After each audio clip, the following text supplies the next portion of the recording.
एक बात बताओ, ऐसी के बात होगी दोनों तरफ ही तानातीनी, बड़ा सुलेर के नहीं छोटा, हर एक कार्यकर्ता ही धमा चौकड़ी मचा रखे हो जबानी जंग में। तो मदन राठौड़ जी ने जो कहा रात को 12 बजे, वो मदन जी क्या रोटी खा के राबड़ी पी के सो जाते हैं 7 बजे, वो उठे और उठ के उन्होंने बयान दिया रात को 12 बजे बीजेपी ने जगाया कि प्रेस कॉन्फ्रेंस करो आप, और वो हनुमान जी पे प्रेस कॉन्फ्रेंस कर। ज्योति मिर्धा बोली है कि हनुमान बेनीवाल जी रात में सपना देखी मुख्यमंत्री बन भागा। ज्योति जी को तो मैं क्या सलाह दूं, ज्योति जी तो खुद बेचारे 4 चुनाव हार गए लगातार।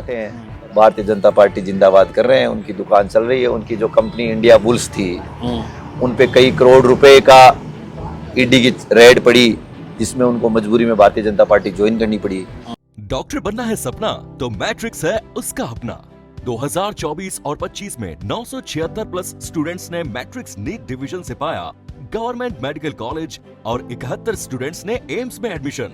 टॉप फैकल्टीज और हाईएस्ट सिलेक्शन रेट के साथ मैट्रिक्स देगा आपके बच्चे के डॉक्टर बनने के सपने को नई उड़ान। एक बात बताओ, ऐसी के बात होगी दोनों तरफ ही तानातीनी, बड़ा सुलेर के नहीं छोटा, हर एक कार्यकर्ता ही धमा चौकड़ी मचा रखे हो जबानी जंग में।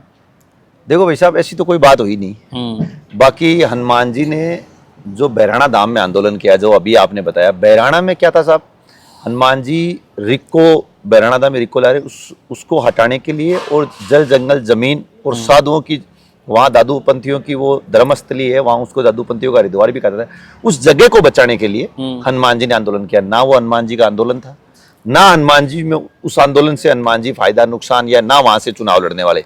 हनुमान बेनीवाल वो व्यक्ति है जो हमेशा दूसरों की लड़ाई लड़ता है, आम जनता की लड़ाई लड़ता है। साधु महात्माओं ने, संतों ने हनुमान जी से आग्रह किया, हनुमान जी गए और उन्हीं का मंच था। अब अपन मुद्दे पे आते हैं कि बीजेपी का जो गठन हुआ, बीजेपी जिस चीजों को लेकर राज में आई, उनका मंदिर, मूर्ति, गाय, धर्म, जाति, इनके नाम पे, उसके लिए हनुमान जी ने ये कहा कि बीजेपी में जो उपाधि दी मुख्यमंत्री महोदय को, ये मूर्खों की सरकार है जो भी, तो एमपी साहब ने जो कहा वो एकदम सच कहा। मैं आपके माध्यम से ये कहना चाहता हूं, आप चलिए वहां साधु 45 डिग्री के टेम्परेचर में आग जलाकर तपस्या कर रहे हैं, क्या सरकार की आंखें नहीं खुल रही? ऐसी उनकी क्या मजबूरी है कि वहां रिक्को लाना ही है? वो साधु संतों के साथ बैठकर बात कर भी सकते थे, पर नहीं करना है, क्योंकि वहां उनका कई नेताओं का राजनीतिक स्वार्थ है। कई लोगों ने वहां आसपास में प्रॉपर्टियां खरीद रखी हैं, उन प्रॉपर्टियों से वो बड़े दामों में बेचना चाहते हैं। रिक्को लाने से वहां के एरिया की जमीनों की दरें बढ़ जाएंगी, वहां के डीएलसी बढ़ जाएंगी, और कुछ मैं तो ये सुन भी रहा हूं, कल कोई मीडिया का साथी मुझे कह रहा था कि ये लोग तो वहां फैक्ट्रियां भी तय कर ली कि एक फलाने मंत्री की फैक्ट्री है, एक फलाने विधायक की है, नाम तो सुना ही होगा, जो भी, मतलब 4-5 लोगों नाम मुझे याद नहीं है, पर उन्होंने ये कहा, उन्होंने तो हनुमान जी ने उनको जो मूर्खों की उपाधि दी है वो एकदम सही दी है। उनको क्या, साधु संतों को क्यों तड़पा रहे हो? आपकी क्या दुश्मनी है साधु संतों? आपको सत्ता में लेके बहराणा धाम के जो ओमदास जी महाराज हैं, उन्होंने ये कहा कि प्रेमचंद बैरवा जी हमारे पास आए थे और हमने बैरवा जी के लिए यहाँ की जनता से और प्रदेश की जनता से, दादूपंथियों से अपील करी थी बीजेपी को वोट दो। तो उनके ही सगे नहीं है तो प्रदेश की जनता के क्या सगे होंगे? चलो भी के लिए होगो कि भाई संता के लिए कर रहा जा, बड़े की विधाम के लिए कर रहा जा, लेकिन अब सबसे बड़ी बात यह निकल रहा है कि जो बड़े शब्द बोले गए हो, एक वो शब्द बन गो राजनीति को विषय। वो शब्द बोलबा की जरूरत थन लगे भी मंचमाला छी, या फिर बेनीवाल जी को एक थोड़ो अंदाज यान को है तो वे बोल दिया? देखो वो तो नेताजी बता पाएंगे, जरूरत थी नहीं थी। मैं पार्टी का एक कार्यकर्ता हूं, उसके नाते ये कह सकता हूं कि हनुमान जी ने जो कहा है वो सही कहा है, कोई गलत नहीं कहा है। सरकार सोई हुई सरकार है, इसको जगाने के लिए आज हर तरफ से जनता त्रस्त है। कानून व्यवस्था का क्या हाल है साहब? आप मीडिया के साथ हो, आप बहुत अच्छी तरह से जानते हो। मैं बताऊं, 70 साल हो गए इस देश को आजाद हुए, पर आज भी राजस्थान में बहुत सारे जिलों में, मेरे सीकर जिले में पीने के पानी की व्यवस्था नहीं है। लोगों की जिंदगी टैंकरों पे चल रही है और वहां भी 2-2 दिन से पानी नहीं आता। आप सड़कों के देखो क्या हाल है। दूसरी तरफ आप देखो नीट की एग्जाम, जिसमें लाखों बच्चे बैठे थे, वो नीट की एग्जाम रद्द हो गई, जिससे हमारे झुंझुनू के गुड्डागोड़ जी के एक साथी प्रदीप मेघवाल ने आहत होकर आत्महत्या कर ली, और उसका परिवार इतना गरीब परिवार है, हम मिलके आए थे। तो सरकार ये कह रही है कि भाई आप पेड़ लगाओ, एक पेड़ माँ के नाम। दूसरी तरफ आपने बहराणों में हजारों पेड़ काट दिए। एक तरफ आप ये कह रहे हो कि हमारी सरकार बहुत अच्छा काम कर रही है, हम पेट्रोल डीजल बचा रहे हैं। एक गाड़ी जो, जैसे प्रदेश अध्यक्ष है मदन जी की गाड़ी है वो ईवी वाली है, बाकी उनके पीछे बड़ा काफिला है, उनके वन मंत्री यहाँ सीकर में बेचारे एक पुलिस वाले से उलझते हैं और पुलिस वाले को ये कहते हैं आपने गाड़ी में एसी क्यों चला रही थी। अरे भाई साहब आपने तो 10 एसी चला के अभी मीटिंग ले रहे थे, वो इंसान नहीं है क्या?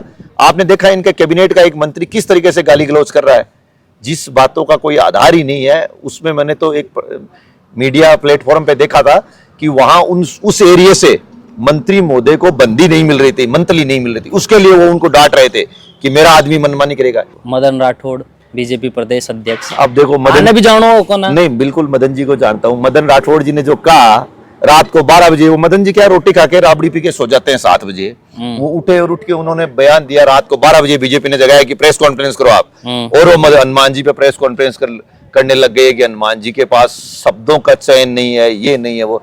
अरे भाई क्या गलत कहा है हनुमान जी ने? कोई गाली तो आपको निकाली नहीं, आप काम नहीं कर रहे हो तो आपको निकम्मा कहा है, और तो कुछ कहा ही नहीं। पर क्या है कि वो लोग एक तरफ हनुमान जी की तरफ वार करने का प्रयास कर रहे हैं मदन जी, और मदन जी को इनकी सहन शक्ति ज्यादा बड़ी नहीं है। हमारे राष्ट्रीय लोकतांत्रिक पार्टी के कार्यकर्ताओं ने, नावा विधानसभा के कार्यकर्ताओं ने मदन जी का विरोध किया। तो लोकतंत्र में विरोध करना एक अधिकार है। उस विरोध को दबाने के लिए इन्होंने कितनी अच्छी राजनीति करी, थानेदार को हटा दिया, तहसीलदार को हटा दिया, एसपी को हटा दिया।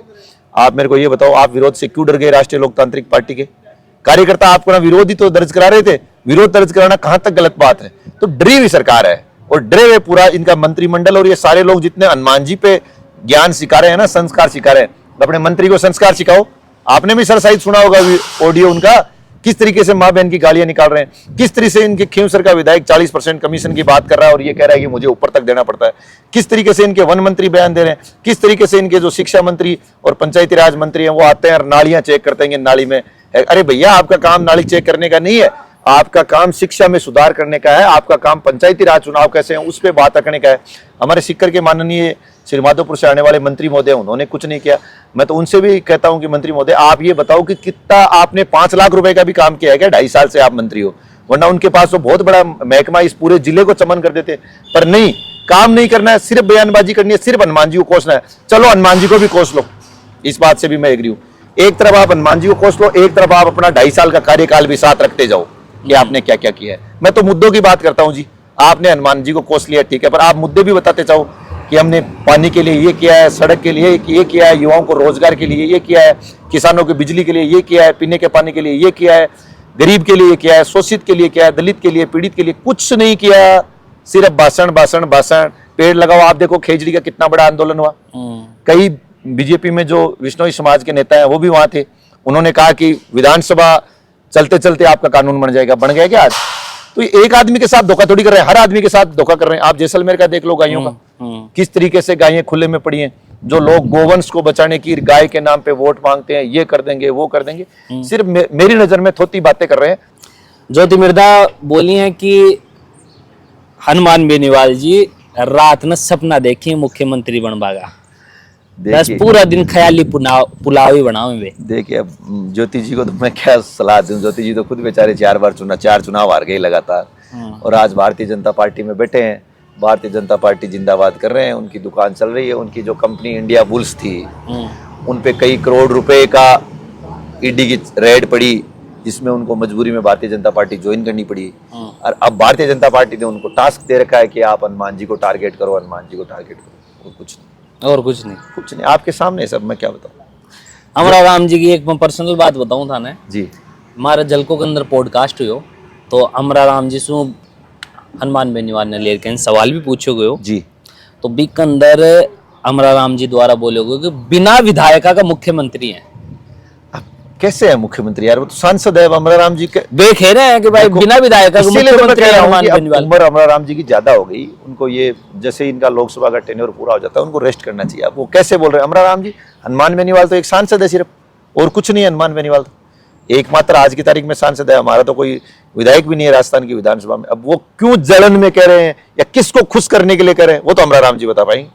तो वे तो ऐ बोल रहे थे पॉजिटिव तरीके से बोल रहे थे भाई मैं तो चाहूंगा कि हनुमान बेनीवाल जी बनी मुख्यमंत्री, आगे बढ़ी, तो विकास होगा। आप अगर हनुमान जी के लिए ऐसे चाहते तो आप ऐसी टिक्का टिप्पणी नहीं करते आदरणीय एमपी साहब।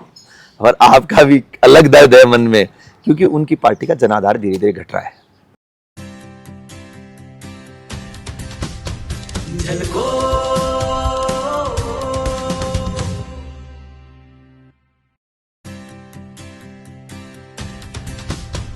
झलको